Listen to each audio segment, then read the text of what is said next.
Hebu nikwambie jambo moja la ujanani, ni kwamba mtu mwenyewe ndo anajiongoza, na ujana wetu tuna machaguzi mengi sana, kiasi ya kwamba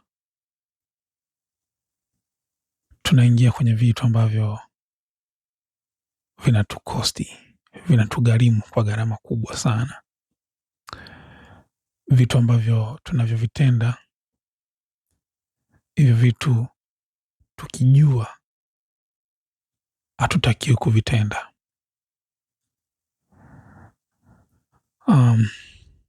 Kuna mtu ambaye aliniambia kwamba ujana ni kama sherehe.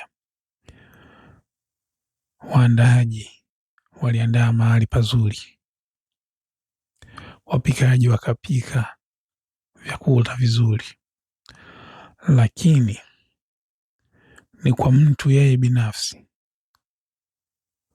kuchagua chakula kilichokuwa bora zaidi, chakula chenye afya,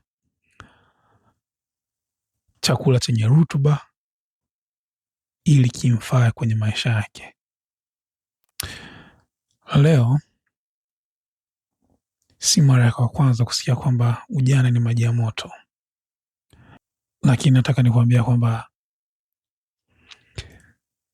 unaweza ukayafanya haya maji ya moto yakawa vuguvugu kwa siku za mbeleni huko,